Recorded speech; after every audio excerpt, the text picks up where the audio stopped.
Okay, today is 29th of July, and we are on the 14th chapter of the Samyutta Nikaya, Dhatu Samyutta. Today we come to Sutta 14.12, the 12th Sutta in the 14th Samyutta at Savatthi. Buddha said, "Monks, sensual thought arises with a source, not without a source. Thought of ill will arises with a source, not without a source. Thought of harming arises with a source, not without a source." I'll stop here for a moment. These three things, sensual thoughts, thoughts of ill will and thoughts of harming, wrong thoughts. In the Noble Eightfold Path, the second factor is right thoughts. And right thoughts are the opposite of these three thoughts. So these are the three wrong thoughts, not the right thoughts. And the Buddha said, and how is this so? Independence on the sensuality element, there arises a sensual perception. Independence on sensual perception, there arises sensual intention. Independence on sensual intention, there arises sensual desire. Independence on sensual desire, there arises sensual passion. Independence on sensual passion, there arises a sensual quest. Engaged in a sensual quest, the uninstructed worldling conducts himself wrongly in three ways, with body, speech and mind. Stop here for a moment. So here it says, first, there must be this sensuality element. The sensuality element, according to the commentary, is the sensual thoughts and all sense sphere phenomena. You can say like sights, sounds, smells, tastes, touch. These are the sense sphere phenomena. You have after you have this sensual element, then you have perception of it, and perception gives rise to sensual intention, and then that gives rise to desire, that gives rise to passion, that gives rise to a quest, and after the quest you attain what you want. Then to continue, independence on the ill will element, there arises perception of ill will. Independence on perception of ill will, there arises intention of ill will. Independence on intention of ill will, there arises desire driven by ill will. Independence on desire driven by ill will, there arises passion driven by ill will. Independence on passion driven by ill will, there arises a quest driven by ill will. Engaged in a quest driven by ill will, the uninstructed worldling conducts himself wrongly in three ways, with body, speech and mind. Similarly, for the harmfulness element, independence on the harmfulness element, there arises perception of harming, and then it gives rise to intention to harm, etc., and then he conducts himself wrongly. Suppose, monks, a man would drop a blazing grass torch into a thicket of dry grass. If he does not extinguish it quickly with his hands and feet, the creatures living in the grass and wood will meet with calamity and disaster. So too, if any ascetic or Brahmin does not quickly abandon, dispel, obliterate and annihilate the unrighteous perceptions that have arisen in him, he dwells in suffering in this very life, with vexation, despair and fever, and with the breakup of the body after death. A bad destination may be expected for him. Let's stop here for a moment. So, the Buddha says, because of these three elements, let's see what the commentary says about this ill will element. 2, 3. Ill will element is, according to the commentary, is thought of ill will, or ill will itself, hatred. And then this harmfulness element, according to the commentary, harmfulness element is the thought of harmfulness and harmfulness itself. You see, like this sensuality element here, I say it's sensual thoughts and sense sphere phenomena. But on the ill will element is something inside of us, the ill will inside us, and the harmfulness element also. So it could be also that this sensuality element is also something inside us. We have this tendency towards sensual desire, so that's why this could be the sensuality element that gives rise to sensual perception. And this sensual perception arises from, according to other suttas, arises from the feature of attractiveness. If, for example, you see something or you hear something, and it appears attractive to you, maybe because of habit, then it gives rise to the sensual perception. But in the sutta, it's also stated that this perception can be changed. For example, it is normal for man to be attracted to a woman's body, and vice versa, for the woman to be attracted to a man's body. But with the cultivation of this unattractiveness of the body, meditation on the unattractiveness of the body, that means cultivate meditation on the 32 parts of the body, then we, instead of seeing a body just skin deep, just outside, then after you practice meditation on 32 parts of the body, then you will be able to see more clearly or perceive more clearly all the parts inside the body, in which case the body doesn't become so attractive anymore. So the sensual perception can be changed. It's only due to habit. So something to note. Then to continue, monks, thought of renunciation arises with a source, not without a source. Thought of non-ill arises with a source, not without a source. Thought of harmlessness arises with a source, not without a source. Let's stop here for a moment. These three things, renunciation, non-ill will, and harmlessness is the opposite of the other three that we just read just now. And these three are the right thoughts, thoughts of renunciation, thoughts of non-ill will, and thoughts of harmlessness. This non-ill will can also be loving kindness. And how is this so? Independence on the renunciation element, there arises perception of renunciation. Independence on perception of renunciation, there arises intention of renunciation. Independence on intention of renunciation, there arises desire for renunciation. Independence on desire for renunciation, there arises passion for renunciation. Independence on passion for renunciation, there arises a quest for renunciation. Engaged in a quest for renunciation, the instructed noble disciple conducts himself rightly in three ways, with body, speech and mind. And similarly, for the non-ill will element and for the harmlessness element, first arises the element itself, and then the perception of it, and then intention, etc.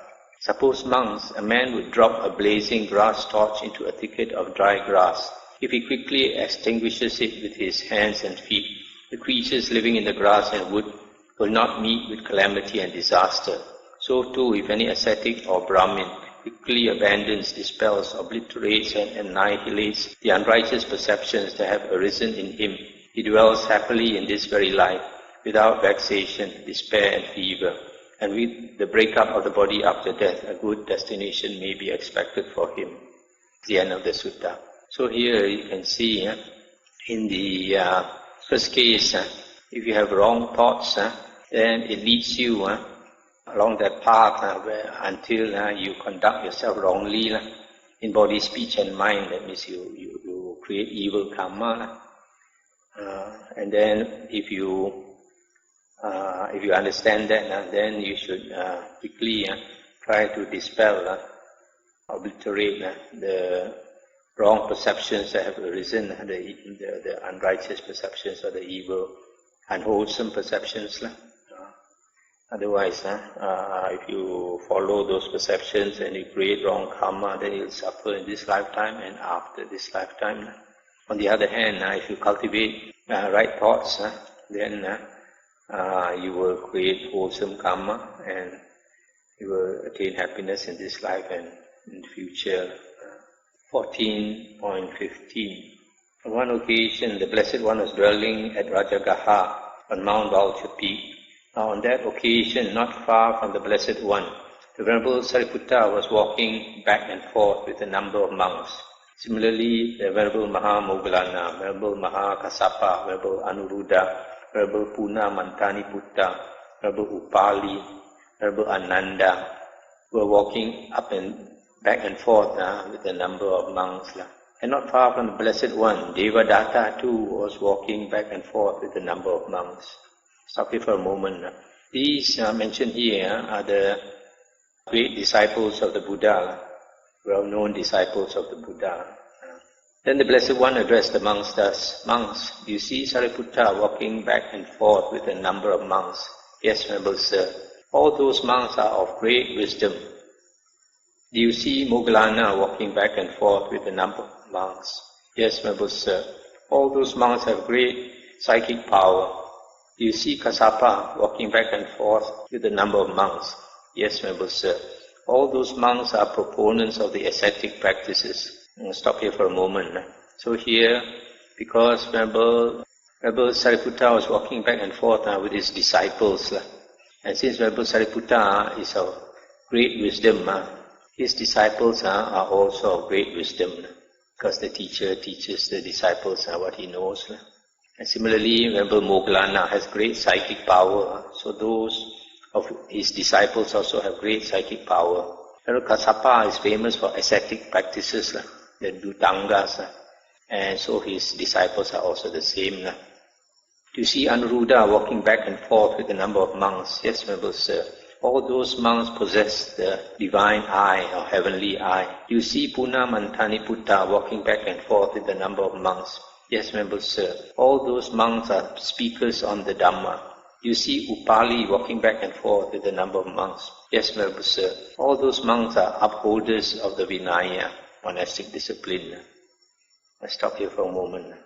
So here, after that we have Venerable Anuruddha. Venerable Anuruddha is divine eye, heavenly eye, is so powerful. It seems he can see 1,000 world systems like in the palm of his hand. His mind has opened up so much that he can see 1,000 worlds, so small in the palm of his hand. And then Puna Mantaniputta is also a Sakyan, and he's famous as a great speaker of the Dhamma, so his disciples are also like him. And then Venerable Upali, if I'm not mistaken, used to be a barber for the Buddha and the other. So he is famous for the knowledge of the Vinaya, and similarly his disciples. You see Ananda walking back and forth with a number of monks. Yes, Venerable Sir. All those monks are highly learned. Highly learned here means they have a good knowledge of the sutras, the discourses of the Buddha. You see Devadatta walking back and forth with a number of monks. Yes, Venerable Sir. All those monks have evil wishes, being greedy. Monks, it is by way of elements that beings come together and unite. Those of an inferior disposition come together and unite with those of an inferior disposition. Those of a good disposition come together and unite with those of a good disposition. In the past they did so. In the future they will do so. And now at present they do so too. And that's the end of the sutta. So like the English saying, birds of the same feather flock together. So people of the same character, they come together. Those wise people, they like to mix with wise people. Fools like to mix with fools, etc. Drinkers like to mix with drinkers. Jolly kakis like to mix with jolly kakis. Okay, now we come to the next Samyutta. It's Anamatagga Samyutta. The discourses concerned with without discoverable beginning. What is without discoverable beginning? Is the time or the world itself does not have a beginning. In other words, time has no beginning. Later you see, the Buddha also says that time has no end, no limits to the beginning and the end of time. 15.1. On one occasion, the Blessed One was dwelling at Savatthi in Jeta's Grove, Anathapindika's park. There the Blessed One addressed the monks thus, "Monks." "Venerable Sir," those monks replied, the Blessed One said this, "Monks, this samsara is without discoverable beginning." Samsara means the round of rebirths. The first point is not discern of beings roaming and wandering on, hindered by ignorance and fettered by craving. Suppose, monks, a man would cut up whatever grass, sticks, branches and foliage there are in this Jambudvipa and collect them together into a single heap. This Jambudvipa is a land of the rose apple, the Jambu, meaning India. Having done so, he would put them down, saying for each one, "This is my mother, this is my mother's mother." The sequence of that man's mothers and grandmothers would not come to an end. Yet the grass, wood, branches and foliage in this Jambudvipa would be used up and exhausted. For what reason? Because, monks, this samsara is without discoverable beginning. The first point is not discern of beings roaming and wandering on, hindered by ignorance and fettered by craving. For such a long time, monks, you have experienced suffering, anguish and disaster, and swelled the cemetery. It is enough to experience revulsion towards all volitions, enough to become dispassionate towards them, enough to be liberated from them. That's the end of the sutta. So here, Buddha is saying that if we collected the grass, the sticks, the branches, foliage, the leaves and all that, and we put them in a pile, and for every pile we say, "This is our mother, this is our mother's mother, this is our grandmother's mother, this is our grandmother's mother's mother," etc. All the grass and sticks and branches and leaves in India would be used up, and still you haven't counted your ancestors, haven't finished counting your ancestors. The meaning here is that we have been in samsara for so long. It's hard to imagine how long we have been going on the round of rebirths. And yet it seems like we are just born the first time into this world. Our ignorance, cake of ignorance, the layer of ignorance covering us is so deep, we can't even remember our past one lifetime. The Buddha says it is enough to experience revulsion towards all volitions, enough to be dispassionate towards them. These volitions here, it says formations, but the word is sankhara. So you can say volitions are what? Conditions, other things. Volitions, when we exercise volition, then we continue on the round of rebirths. Volition is connected with our craving. Next sutta 15.3, Buddha said in Savatthi, "Monks, this samsara is without discoverable beginning. The first point is not discern of beings roaming and wandering on, hindered by ignorance and fettered by craving. What do you think, monks? Which is more, the stream of tears that you have shed as you roamed and wandered on through this long course, weeping and wailing because of being united with the disagreeable and separated from the agreeable, this or the water in the four great oceans?" These four great oceans, I guess, refers to the big ocean in the heavens.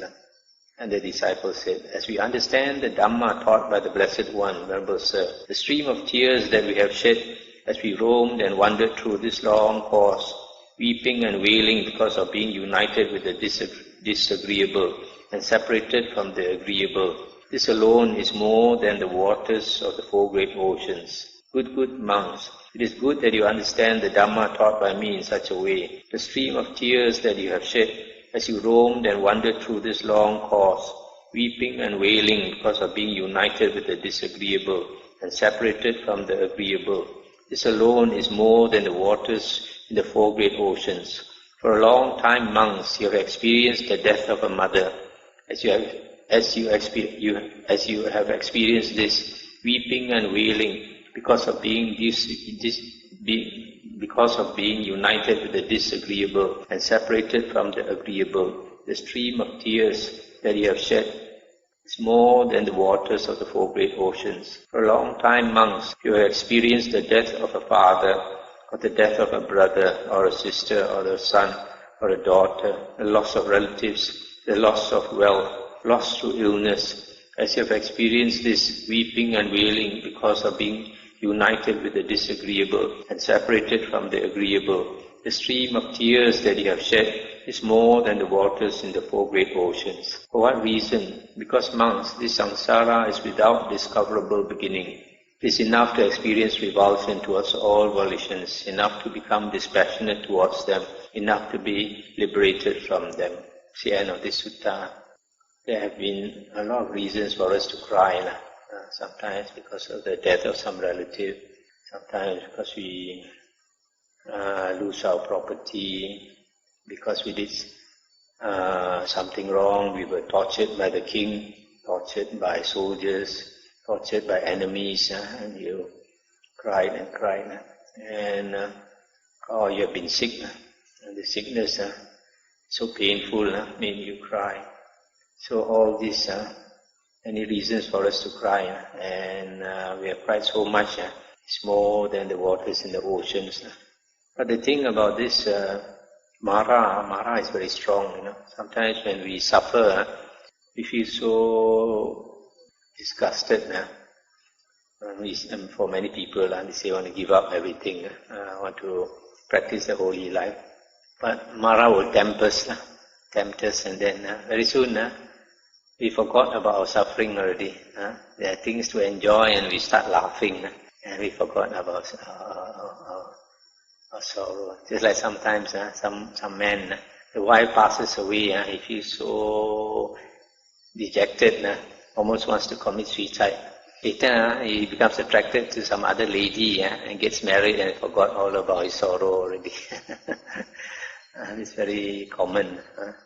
So that's why the Buddha says Mara is very strong, and Mara also says you cannot escape from me. That's why we cried so much, and yet every time we come back and still want to enjoy the world. 15.5. At Savatthi, then a certain monk approached the Blessed One, paid homage to him, sat down to one side and said to him, Venerable Sir, how long is an aeon? This aeon refers to a kappa, a world cycle. A world cycle has 4 stages. Firstly, like now, the world exists. And we will exist for a long time. This is one stage. Then after that, it will start to disintegrate. And this process of disintegrating takes a long time before it finally disintegrates. Then after it disintegrates, there will be a period when there's no world. And that also is a long time. And then after that, the formation of the world, what you call in the Bible, Genesis, the world starts to form. That also takes a long time until finally the world has come into existence. So these 4 stages is one world cycle. Here it says an aeon. In the Pali it's kappa, or in Sanskrit it's kalpa. And the Buddha said, an aeon is long, monk. It is not easy to count it and say it is so many years, or so many hundreds of years, or so many thousands of years, or so many hundreds of thousands of years. And then the monk asked, then is it possible to give a simile, Venerable Sir? It is possible, monk, the Blessed One said. Suppose, monk, there was a great stone mountain, 1 yojana long, 1 yojana wide, and 1 yojana high, without holes or crevices, one solid mass of rock. I'll stop here for a moment. 1 yojana refers to a long length, and it's supposed to be 10 kilometers. 10 kilometers or 10 miles. Say we assume it's 10 kilometers. So this solid rock is 10 kilometers high, 10 kilometers long, and 10 kilometers wide. A solid cube. At the end of every 100 years, a man will stroke it once with a piece of kasi or Kasian cloth. Let's stop here for a moment. This Kasi is a city. It's a great trading center. So Kasian cloth is a very fine cloth, something like silk. So you take a very fine cloth, you are only allowed once in 100 years to rub that solid rock. That great stone mountain might by this effort be worn away and eliminated. but the aeon would still not have come to an end. So long is an aeon, monk. And aeons of such length, we have wandered through so many aeons, so many hundreds of aeons, so many thousands of aeons, so many hundreds of thousands of aeons. For what reason? Because, monk, this samsara is without discoverable beginning, and it is enough to be liberated from them. You see, the simile given of a world cycle is so long. This solid rock is so huge, you are only allowed to rub it only once in 100 years, only once, and with a soft cloth. How long it will take to wear away that rock? And yet the Buddha says, the rock would have finished worn away, and yet one aeon has not passed. So it's like almost impossible to count how long the aeon is. So remember the Buddha said, he contemplated the last 91 world cycles and saw only 6 Sammasambuddhas willing to teach the Dhamma.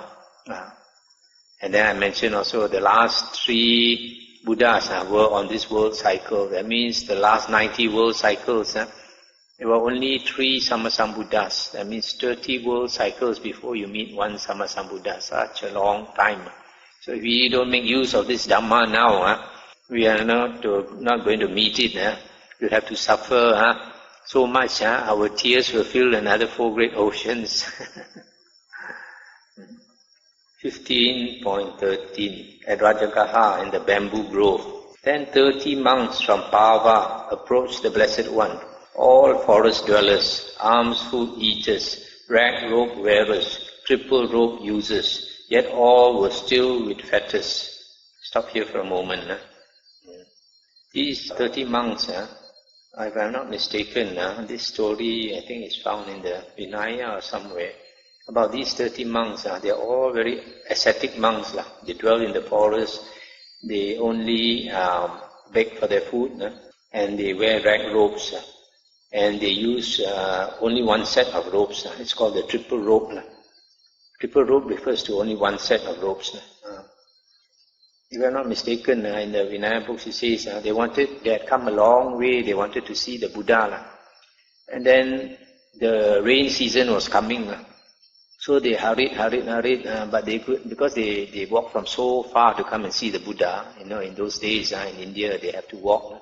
When the rain season started, they had not yet arrived at the Buddha's place. So they had to be content to stay in some place and spend the 3 months vasa, rains retreat period there. So immediately after the rains retreat ended, they came to see the Buddha. During the rains, they were longing to see the Buddha because probably either they have not seen the Buddha before or they haven't seen the Buddha for a long time. And these were all good monks, but they were still with fetters, meaning they have not attained arahanthood. Having approached, they paid homage to the Blessed One and sat down to one side. Then it occurred to the Blessed One, these 30 monks from Pava are all forest dwellers, alms-food eaters, rag robe wearers, triple robe users, yet all are still with fetters. Let me teach them the Dhamma in such a way that while they are sitting in these very seats, their minds will be liberated from the taints by non-clinging. So the Buddha pitied them, and since they had come so far away to see the Buddha appreciated them also because they are such ascetic monks. The Buddha very much appreciated ascetic monks because he himself was very ascetic. So he thought he wanted to help them to attain arahanthood. Then the Blessed One addressed those monks thus, Monks, Noble Sir, those monks replied. The Blessed One said this, Monks, this samsara is without discoverable beginning. The first point is not discerned of beings roaming and wandering on, hindered by ignorance and fettered by craving. What do you think, monks, which is more, the stream of blood that you have shed, when you were beheaded as you roamed and wandered on through this long course, this or the waters in the 4 great oceans? As we understand the Dhamma taught by the Blessed One, Venerable Sir, the stream of blood that we have shed when we were beheaded as we roamed and wandered on through this long course, this alone is more than the waters in the 4 great oceans. Good monks, it is good that you understand the Dhamma taught by me in such a way the stream of blood that you have shed when you were beheaded as you roamed and wandered on through this long course. This alone is more than the waters in the four great oceans. For a long time, monks, you have been cows, and when as cows you were beheaded, the stream of blood that you shed is greater than the waters in the four great oceans. For a long time you have been buffalo, sheep, goats, deer, chickens and pigs. For a long time you have been arrested as burglars, highwaymen and adulterers. And when you were beheaded, the stream of blood that you shed is greater than the waters in the four great oceans. For what reason? Because monks, this samsara is without discoverable beginning, and is enough to be liberated from them. This is what the Blessed One said. Elated, those monks delighted in the Blessed One's statement, and while this exposition was being spoken, the minds of the 30 monks from Pava were liberated from the taints or asavas by non-clinging.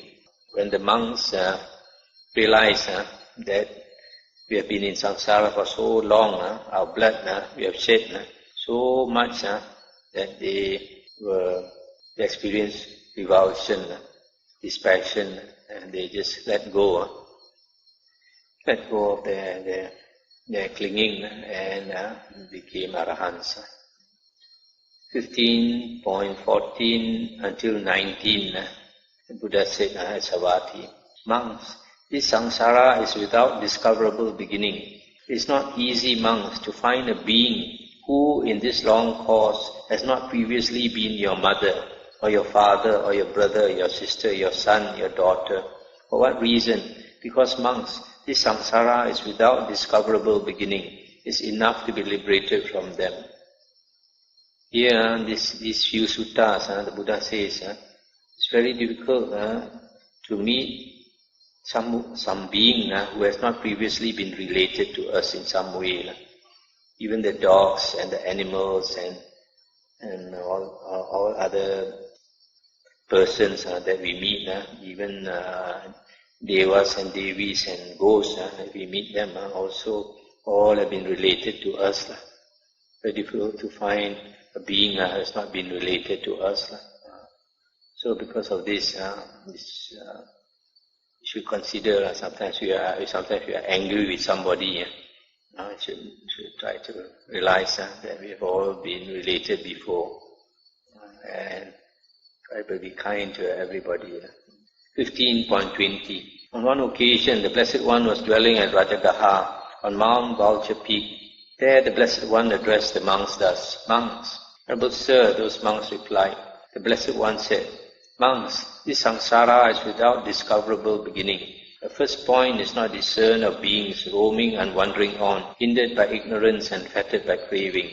In the past, monks, this Mount Vipula was called Pachina Vamsa, and at that time these people were called Tivaras. The lifespan of the Tivaras was 40,000 years.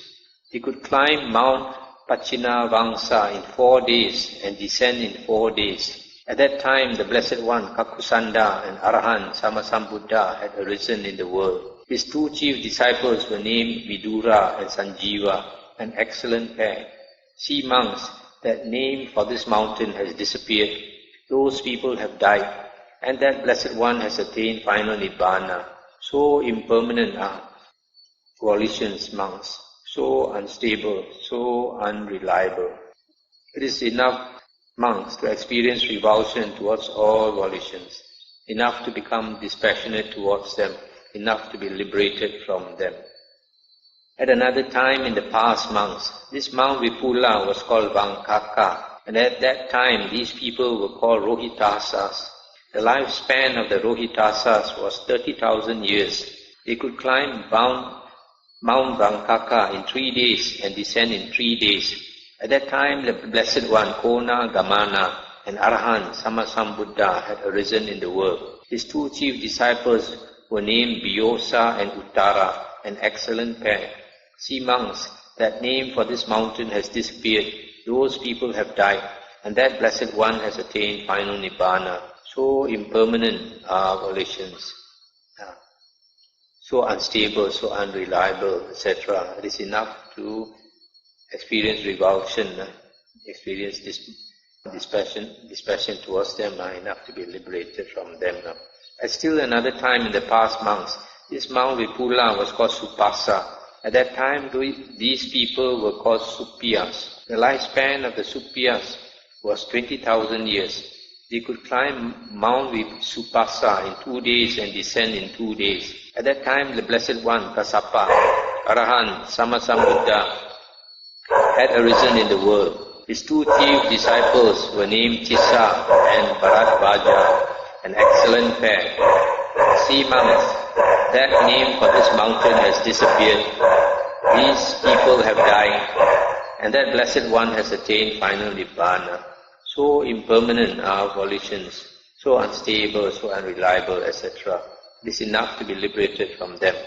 At present, monks, this Mount Vipula is called Vipula, and at present these people are called Magadhans. The lifespan of the Magadhans is short, limited, fleeting. One who lives long lives 100 years or a little more. The Magadhans climb Mount Vipula in an hour and descend in an hour. At present, I have arisen in the world, and Arahant Sammasambuddha. My chief 2 disciples are named Sariputta and Moggallana, an excellent pair.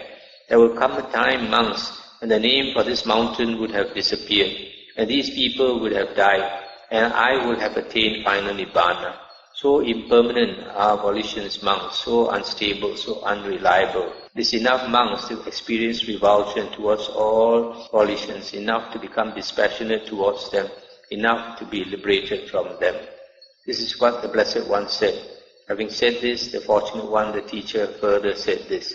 This was called Pachina Vangsa by the Tivaras, and Vankaka by the Rohitasas, Supasa by the Supiya people, Vipula by the Magadhan folk. Impermanent, alas, are volitions. Their nature is to arise and vanish. Having arisen, they cease. Their appeasement is blissful. This word I mentioned as volitions, another translation is conditioners. The things of the world condition others, and they are also conditioned by others. So in this sutta, this very same mountain, a long time ago, you need 4 days to climb up. That means it used to be very high.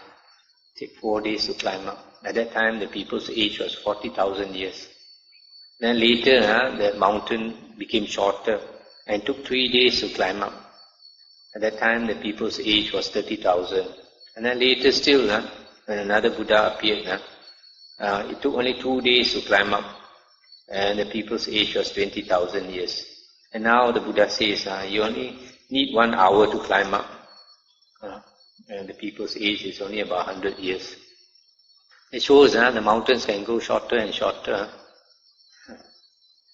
The Buddha says everything in the world passes away like a dream. So enough should not cling to anything in the world.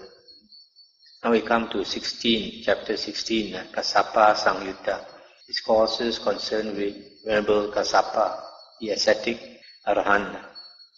16.1 Savati.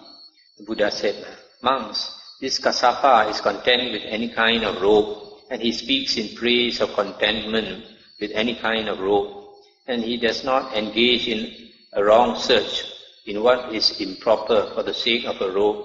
If he does not get a robe, he is not agitated, and if he gets one, he uses it without being tied to it, uninfatuated with it, not blindly absorbed in it, seeing the danger in it, understanding the escape.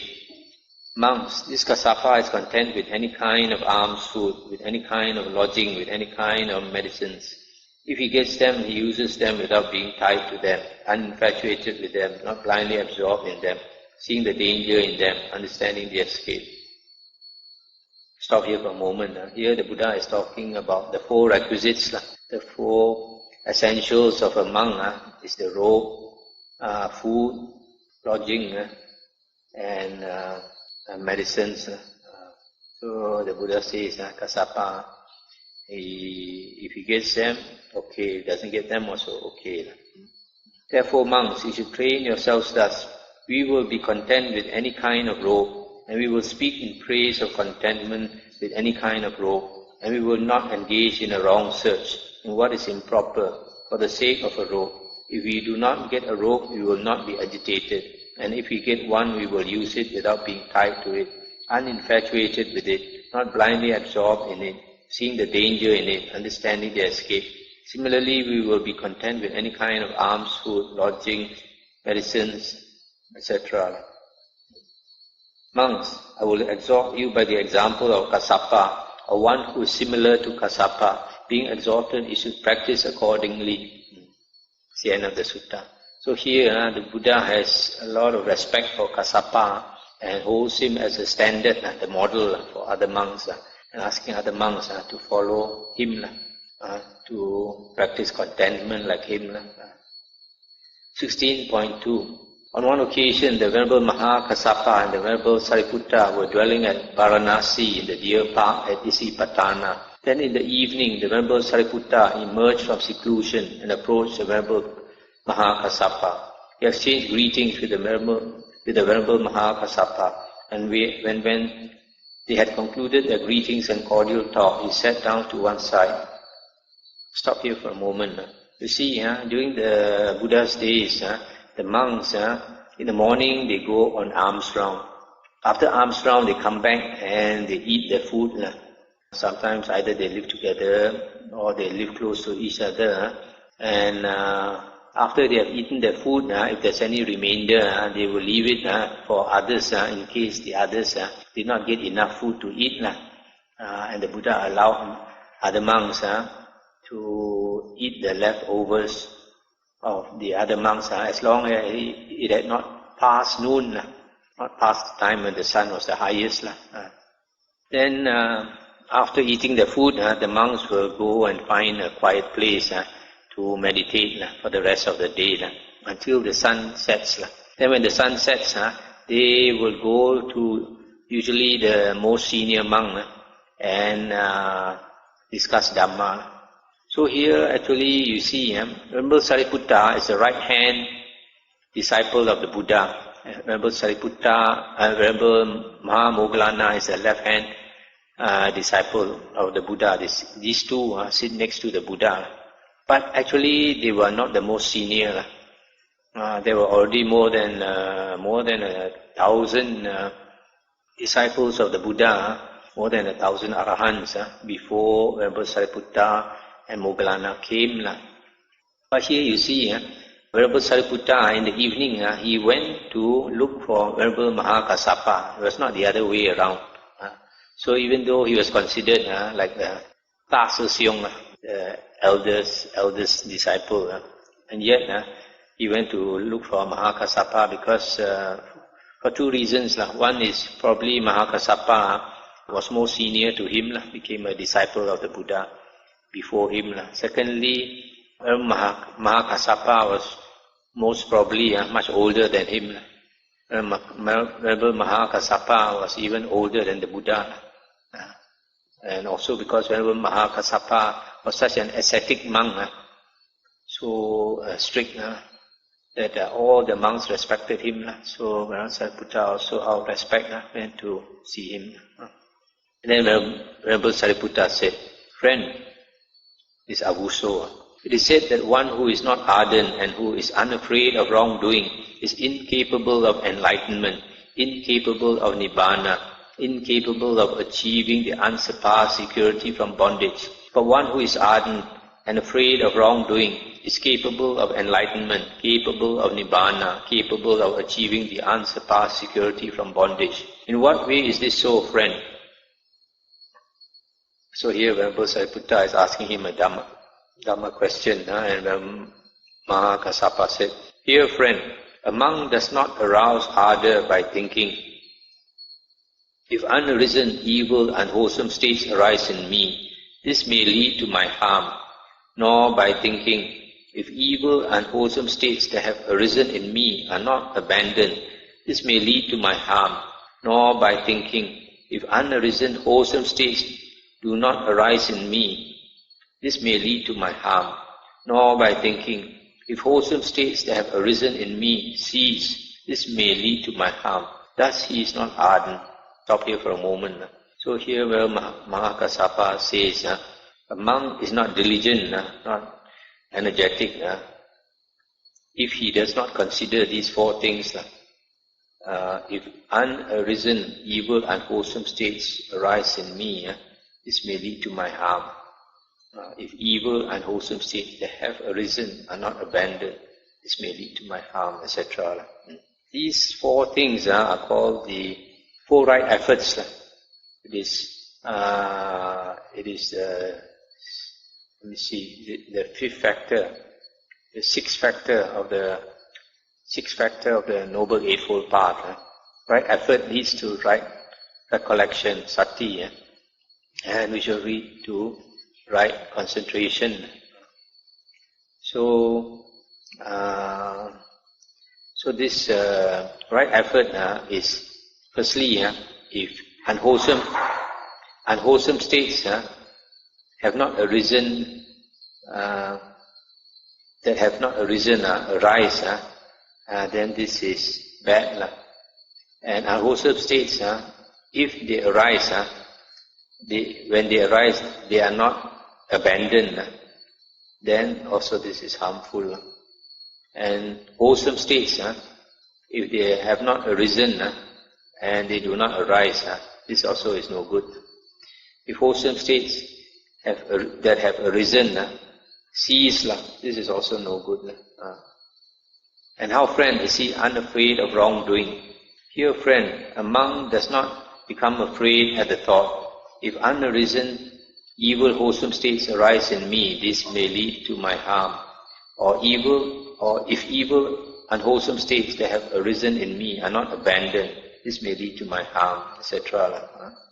It is in this way, friend, that one who is not ardent and who is unafraid of wrongdoing is incapable of enlightenment, incapable of nibbana, incapable of achieving the unsurpassed security from bondage. Stop here for a moment. So here,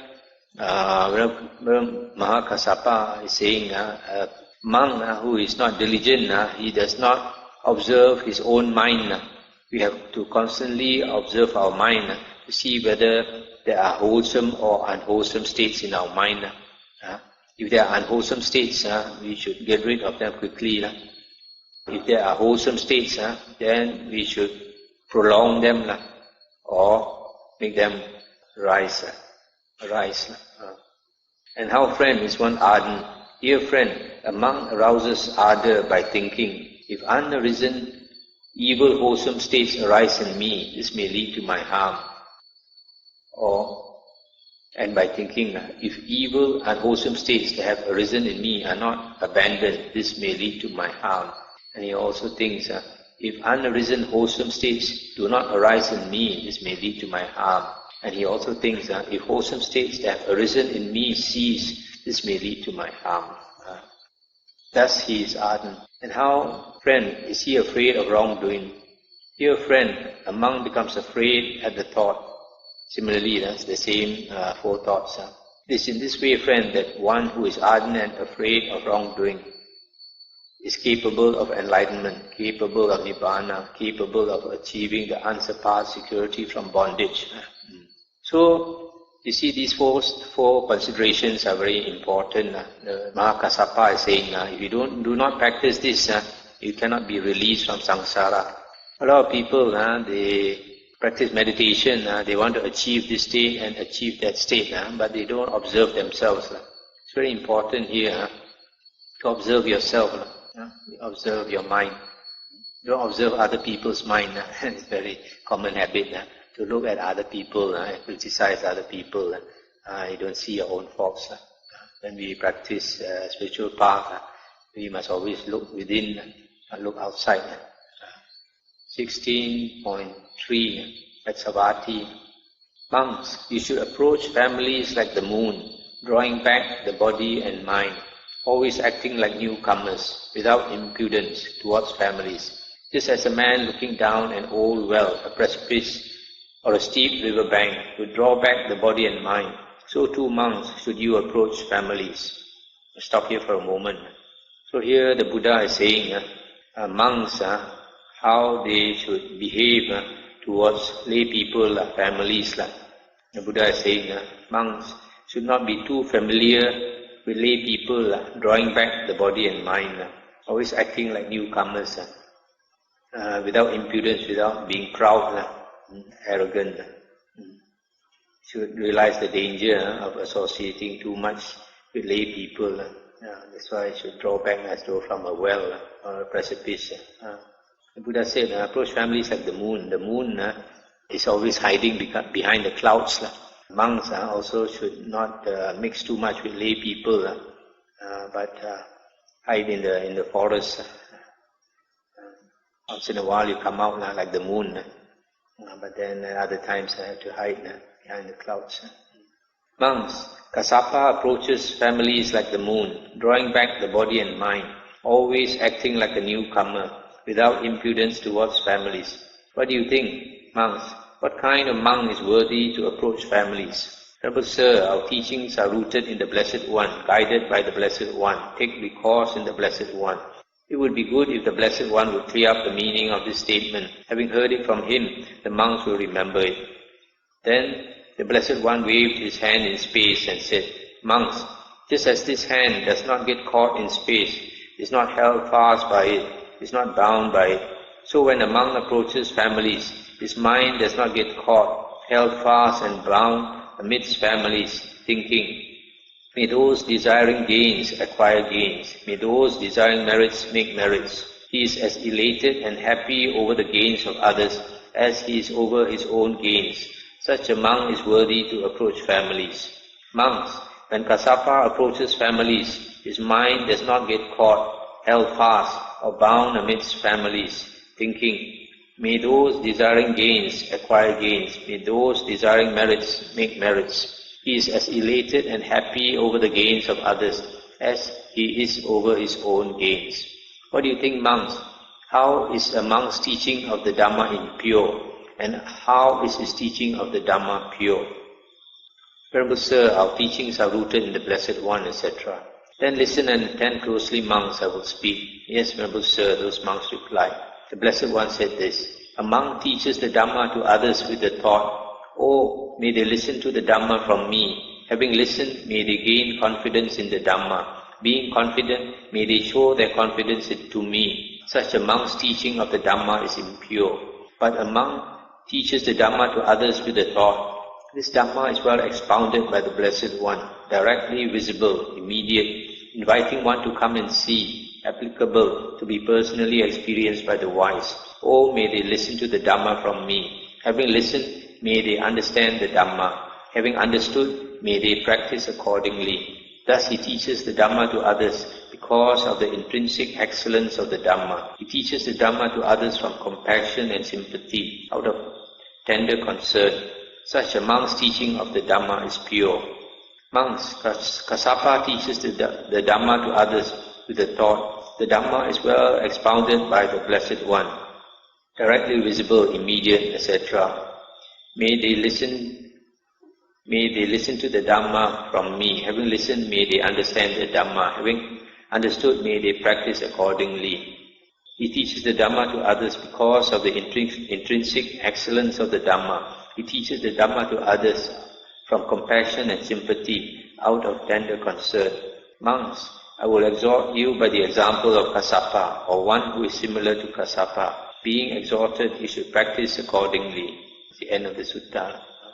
So, finally, the Buddha says that a monk teaches the Dhamma not to be famous or to get a lot of offerings, but out of compassion for others, and to make others see how excellent is the Buddha's Dhamma, how helpful it is for us to lessen our suffering and to attain happiness in this life and future lifetimes.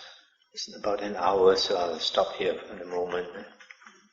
Continue tomorrow. If anything to discuss, you can discuss. If you look at other people's fault, if we want to say anything, we have to be very clear of our intentions. If our intentions are to help the other person, it's okay. It's okay if we speak to help the other person. A lot of people, they don't see their faults. But then we also have to use our wisdom. We have to see whether that person will accept your criticism or not, will accept your advice or not. If that person will not accept, and it is not worthwhile to speak to him. Buddha says when we speak, the speech should have a few qualities, like good speech. One is it should be truthful. Another one, it should be motivated by kindness or compassion. Then we should speak gently, and we should speak at the right time, and we should speak words that are beneficial.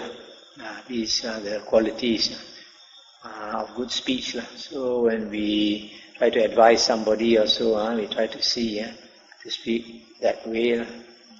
And if we are criticized by others, it is good to examine ourselves and see whether it is true or not. If somebody does criticize us, even if it is not 100% true, there should be a little truth in it.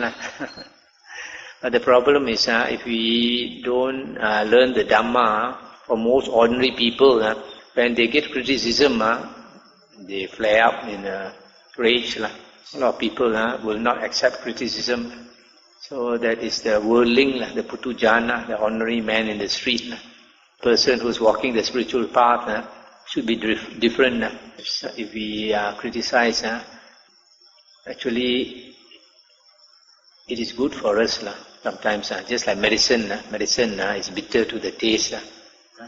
But it is good for us. So in the same way, sometimes words of criticism, we don't like to listen, but it's good for us because we will improve much faster if people criticize us. So the Buddha says in the suttas, if you have a teacher who is willing to point out your faults, you should not run away from him. You should stay with him for the rest of your life. Hard to find a teacher who is bothered to pinpoint your faults. But very often, a teacher does not do it because the disciple will not listen.